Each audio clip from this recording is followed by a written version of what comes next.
IPMA, waktu disilakan.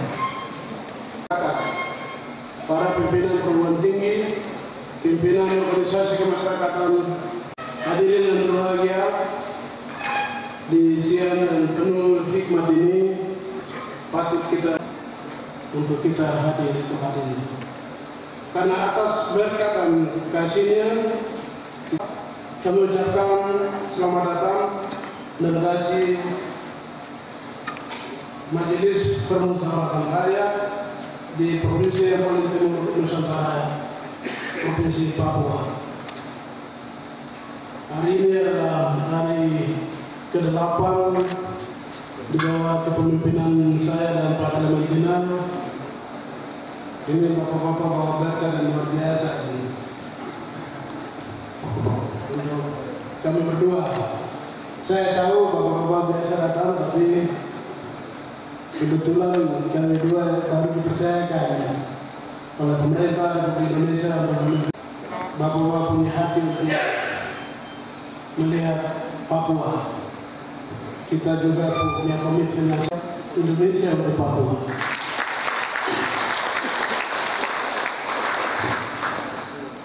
Saya sadari bahwa Bapak Ibu jauh yang dari jauh-jauh di sini harus kita kunjungi dan harus kita lihat, karena kita sudah komitmen untuk bangun Republik yang kita cintai. Saya yakin bahwa kepenatan dan yang terjadi dalam suasana penerbangan tentu akan sudah dihapus waktu bapak-bapak mendarat di Danau Sentani itu. Danau Sentani yang luar biasa, di samping kiri kanan ada pegunungan Siklop dan indah. Itu bapak bisa menikmati dan bisa lebih menerima kondisi masyarakat yang ada di sini. Menyambut baik tempat pilar kebangsaan yang selama ini kita kembangkan hidup bernegara.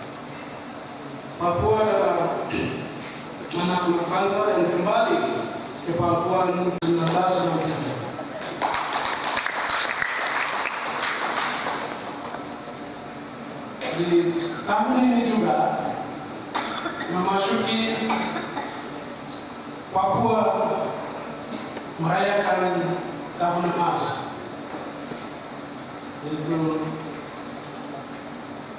50 tahun pas integrasi Papua di dalam wilayah negara kesatuan Republik Indonesia. Kini Indonesia menjadi saat ini berusia 66 tahun. Sebagai umat manusia, umur 66 tahun adalah usia yang sangat tua kalau ukuran manusia. 66 tahun adalah usia yang masih muda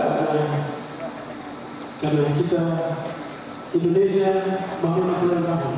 Jadi usia manusia mungkin lebih tua, tapi kalau usia negara masih muda. Tapi kita bisa keluar dari berbagai persoalan, dan Indonesia menempatkan diri sebagai negara terbesar dalam demokrasi setara dengan negara terbesar di dunia. Itulah sebabnya saya katakan negara-negara di dunia seperti Amerika Serikat itu berusianya sudah 237 tahun. Memang kita tidak akan sama dengan mereka, tapi kematangan politik di seluruh Indonesia saya lihat lebih baik menuju seperti kematangan politik negara-negara lain. Dan demokrasi saya yakin semakin matang, pemerintahan juga sudah matang, pembangunan juga semakin maju. Kami bersyukur rakyat Papua telah menunjukkan kematangan demokrasi itu terjadi hampir 2 tahun kami bertarung untuk menentukan pemimpin rakyat Papua untuk memimpin 5 tahun yang akan datang. Semua berjalan luar biasa atas dukungan semua rakyat Papua, dukungan TNI dan Polri, Kodam dan Polda yang luar biasa kerja keras sehingga demokrasi yang kita sudah lewati berjalan baik.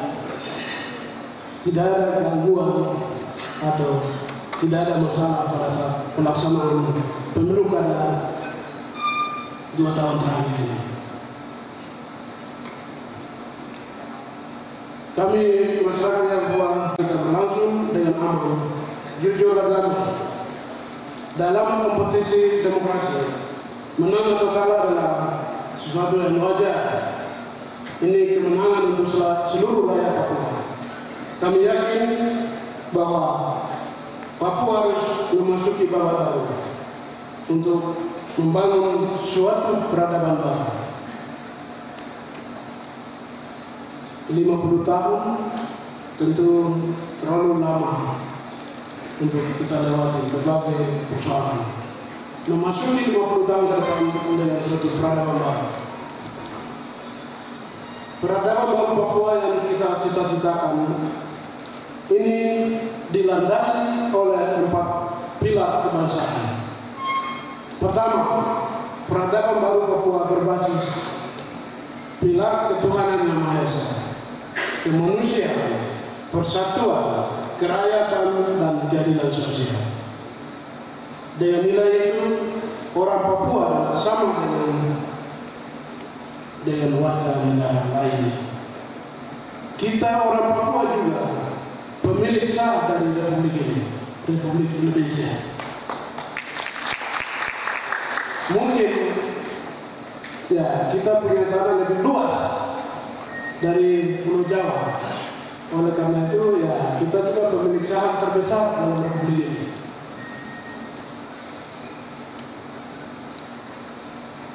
Kami ingin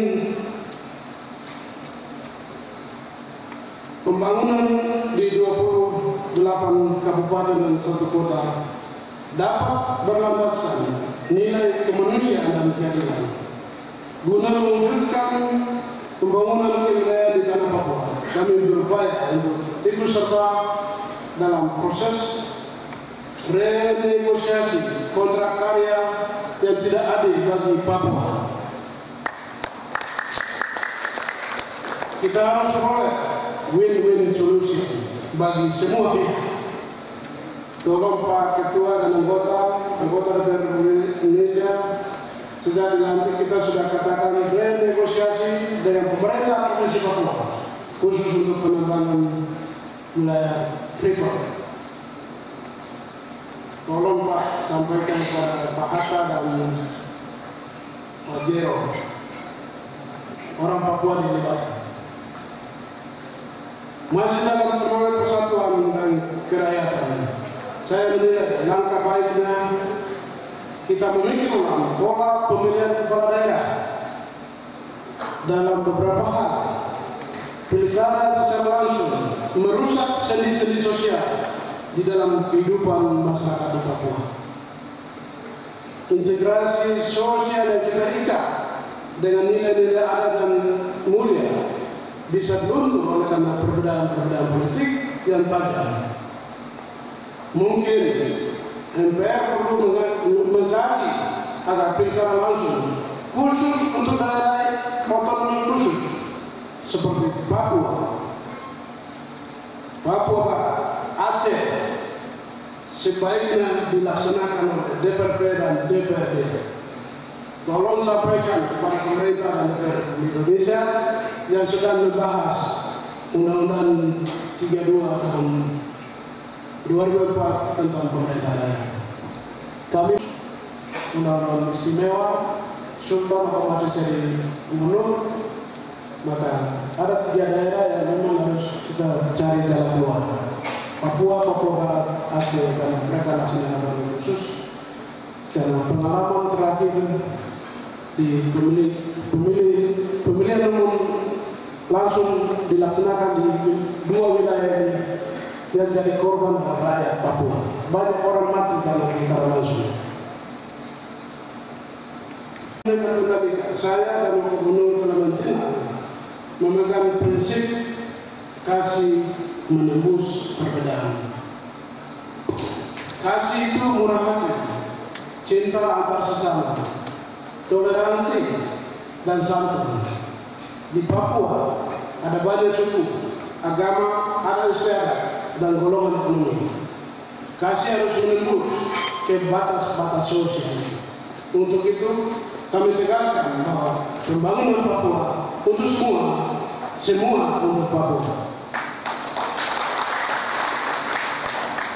Ketika berbasis Undang-Undang Dasar 1945, kami yakin bahwa hubungan kewenangan antara pusat dan daerah yang baik merupakan pisarat di dalam mewujudkan tujuan negara dalam Undang-Undang Dasar 1945. Kita patut bersyukur dalam Undang-Undang Dasar 45 negara mengakui dan menghormati satuan-satuan pemerintah daerah yang bersifat khusus atau bersifat istimewa. Negara juga mengakui dan menghormati kesatuan masyarakat hukum adat beserta hak-hak tradisional. Untuk itu, kami menyambut adanya pengakuan yang lebih besar kepada Aceh dalam Undang-Undang Nomor 11 2006 tentang pemerintahan Aceh. Kami juga sangat mendukung terbitnya Undang-Undang Nomor 13 tahun 2012 tentang keistimewaan daerah Aceh dan Yogyakarta. Hari-hari ini kami di Papua sedang memikirkan ulang untuk melakukan evaluasi dan mengkaji kembali otonomi khusus bagi Papua. Dari perjalanan selama 12 tahun yang desain dari Undang-Undang Nomor 21 tahun 2001. Dengan segala hormat, kami mohon dukungan dan pandangan dari MPR untuk rekonstruksi otonomi khusus ini, otonomi khusus Provinsi Papua, Undang-Undang 21 tahun 2001. Kami sangat berterima kasih kepada MPR sejak tahun 1999 mencurahkan perhatian kepada Papua sehingga melahirkan ketetapan MPR menyangkut poin otonomi khusus bagi Irian Jaya saat itu. Keempat, peradaban baru Papua semakin memperkuat pilar negara kesatuan Republik Indonesia. Saudara-saudara, jika kita menengok ke kampung-kampung pedalaman terpencil, ternyata kita dapat bercakap-cakap dengan para orang tua dan anak-anak kecil dengan menggunakan bahasa Indonesia. Bahasa Indonesia menjadi bahasa sehari-hari dan bahasa persatuan dari sekitar 250 suku subetnis di Papua. Ini adalah simbol hadirnya NKRI. Jadi tidak usah meragukan orang Papua, karena seluruh orang Papua menggunakan bahasa Indonesia. Saya ingin menitipkan putra-putri Papua untuk menempati posisi-posisi penting di jajaran birokrasi di kementerian atau lembaga, sehingga ada keadilan Indonesia untuk Papua dan Papua untuk Indonesia. Harus diwujudkan ini. Pimpinan anggota MPR, teman-teman DPR Indonesia, tolong perjuangkan itu. Kami juga punya kesempatan yang sama menempati posisi direktur, dirjen, deputi. Harus ada orang Papua di sana dalam rangka Indonesia untuk Papua dan Papua untuk Indonesia. Oleh karena itu, kami memandang penting nilai kesetaraan dan keadilan. Pendekatan kesejahteraan mutlak diutamakan. Kami di Papua yakin otonomi khusus sebagai wujud keberpihakan negara di dalam memberdayakan orang Papua dan pembangunan di tanah Papua. Saudara-saudara yang terhormat, Provinsi Papua adalah serambi terdepan negara ini di cekungan Pasifik dan Laut Arafura. Kami Papua berbatasan dengan 3 negara, yakni negara Papua Nugini dan Australia. Di sebelah timur kota Jayapura ini terdapat kota Avani, ibu kota Provinsi Sumbawa. Negara tetangga Papua Nugini. Hubungan pemerintah Provinsi Papua dan pemerintah PIJ, baik secara pemerintahan maupun kultural, berjalan sangat baik. Pada pelantikan saya selaku gubernur dan saudara Kementerian selaku gubernur pada tanggal 9 April 2013 turut hadir Duta Besar Papua Nugini untuk Indonesia dan Gubernur 9 Provinsi PNJ Mr. Angkat Mai. Saya sudah lakukan bertemu dengan mereka. Mereka sudah banyak kali berkunjung ke sini, tapi pemerintah Provinsi Papua tidak pernah berkunjung ke sana. Mereka sedikit mengeluh. Kenapa kami bisa berkunjung di sini? Kamu pemerintah Provinsi Papua tidak pernah berkunjung ke sana. Jadi batasan dari PNJ ada 5 daerah otonom yang berbatasan langsung, yaitu Kota Jayapura dan Kabupaten Jayapura, Nunuan Bintang, Bovendigul, dan Merauke. Kawasan perbatasan tersebut memiliki posisi strategis sebagai pintu gerbang untuk berinteraksi langsung dengan negara tetangga, serta memiliki nilai strategis terhadap kedaulatan negara, pertahanan dan keamanan. Pak Panglima dan Pak Kapolda, kita juga perlu pikirkan rencana tata ruang pertahanan. Ini penting karena tidak semua pasukan kita ditaruh di mana-mana, tapi harus ada tata ruang yang jelas. Ini memang pekerjaan berat dan kami mohon dukungan dari DPR Indonesia dan MPR Republik Indonesia. Harus ada persoalan batas wilayah, pencurian ikan, lintas batas, dan keamanan yang menjadi kewenangan pemerintah pusat. Ada masalah pengembangan wilayah yang harus dikelola oleh pemerintah provinsi, dan ada masalah pelayanan jasa masyarakat perbatasan yang harus diurus oleh kabupaten kota. Hal ini membutuhkan langkah yang terpadu antara pusat, provinsi, dan kabupaten kota di dalam mengelola kawasan perbatasan. Pimpinan MPR dan anggota DPR di Indonesia yang saya hormati, di akhir sambutan saya ini, sekali lagi saya dan saudara Wakil Gubernur mengaturkan banyak terima kasih atas kunjungan ke Serambi Negara Kesatuan Republik Indonesia di bibir Lautan Pasifik. Saya percaya kita semua berpikir pikiran yang sama, kita bangun Indonesia yang kita cintai, Indonesia yang lebih bermartabat, Indonesia yang lebih maju, Indonesia yang lebih ke-Indonesiaan. Jadi Indonesia dalam Papua juga harus taruh di Jakarta. Jangan hanya menteri saja, tapi kita di bawah kita duduk. Saya sudah buka pendaftaran tadi para anggota DPR dan DPR Indonesia. Saya mau ikutan. Pendaftaran itu saya bawa untuk kita perkenalkan di sini di sekolah-sekolah bawah.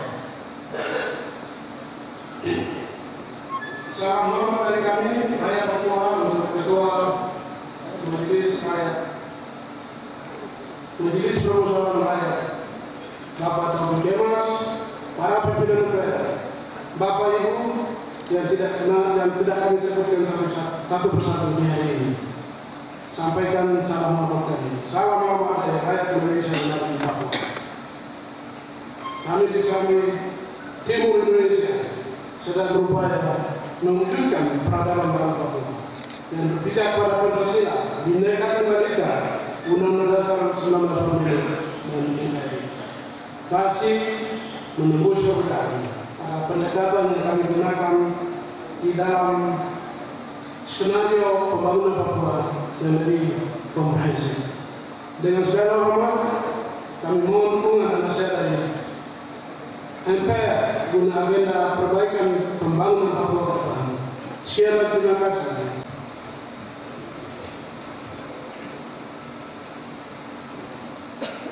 MPR RI yang disampaikan oleh Wakil Ketua MPR RI kepada Bapak Dr. Ahmad Fahri.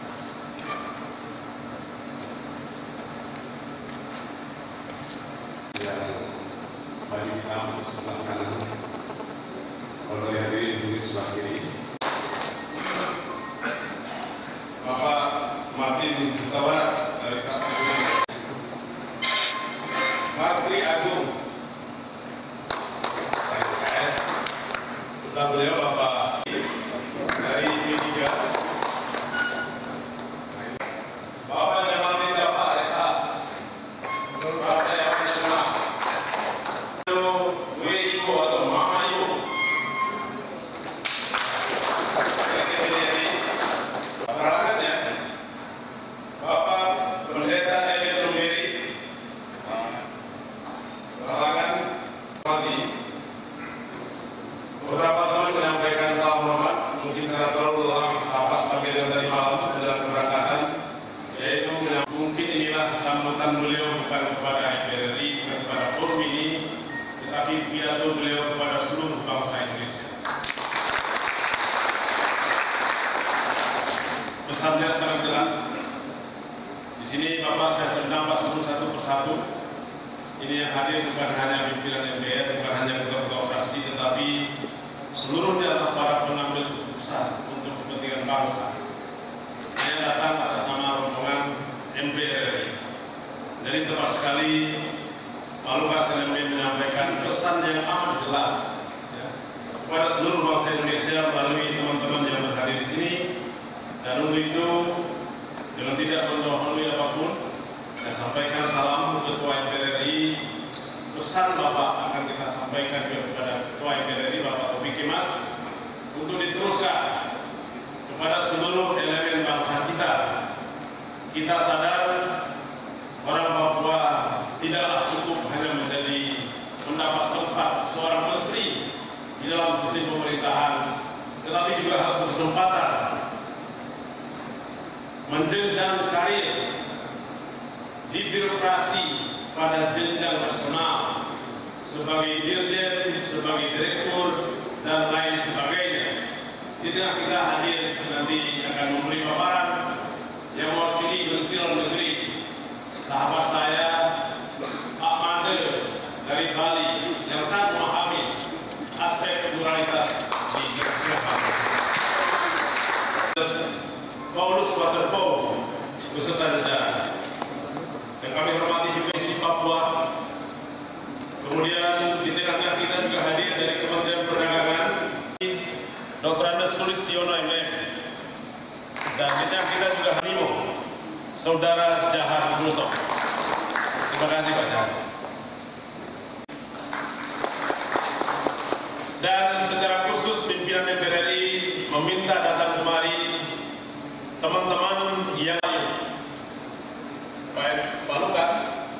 Mungkin perlu diingat kelompok Cipayung ini adalah harus tumbuh dan terus berkembang dalam suasana pluralistik, tidak membeda-bedakan antara satu dan yang lain. Ada Bapak Daniel Smith, pandangan Pak Lukas tadi, yaitu Saudari Leli Arya. 9 April 2013. Saya kira masyarakat Indonesia juga dari rakyat Papua 2 tahun menunggu masa untuk bisa mendapatkan seorang pemimpin Papua mungkin dengan penuh kecemasan. Bapak dan Ibu yang kami hormati, di Skau, Kota Jayapura, Papua. Suatu kebanggaan sekaligus kami dengan Bapak, Ibu dan hadirin sekalian di Jayapura. Serambi Indonesia bahagia. Pimpinan majelis mengajak kita semua sebagai warga negara Indonesia untuk senantiasa menjaga kebersamaan sebagai wujud dengan Papua Nugini ini. Kita ketahui bersama bahwa tantangan yang dimiliki daerah membutuhkan perhatian lebih dari pemerintah pusat hingga kemungkinan adanya konflik sosial. Pak Gubernur yang kami hormati, patut kami sampaikan bahwa di Kabupaten Belu, kemudian kita berkunjung ke Kalimantan. Tetapi untuk Bapak ketahui sebenarnya 5 pimpinan MPR mau datang sekaligus ke Papua. Tantangan-tantangan di daerah perbatasan tersebut memang bukan hanya menjadi perhatian dan tanggung jawab dari pemerintah daerah setempat atau perekonomian masyarakat setempat. Ketimpangan kesejahteraan masyarakat daerah perbatasan dengan negara tetangga memberi implikasi gerak perpindahan penduduk antar negara. Selain itu juga menjadi rentan munculnya jalur penyelundupan barang. Apabila kita kurang tanggap menyikapi dan memberi solusi, maka hal tersebut akan merembet eskalasinya menjadi persoalan keamanan di daerah perbatasan. Tentu kita tidak ingin persoalan keamanan terjadi di wilayah perbatasan karena akan menyangkut persoalan lain, yaitu kedaulatan negara. Sejauh mungkin kita menghindari persoalan yang terkait masalah kedaulatan negara demi menjaga hubungan baik dengan negara-negara tetangga. Untuk kawasan ini khususnya dengan Papua ini dan dalam beberapa aspek dengan Australia. Hadirin yang kami muliakan, tantangan yang saya sebutkan tadi membutuhkan peran serta kita untuk dapat kita hadapi dengan kebersamaan. Sekalian yang saya kasih shalom. Pertama ini sudah sangat kondusif, aman dan terkendali. Jadi hasil kerja bersama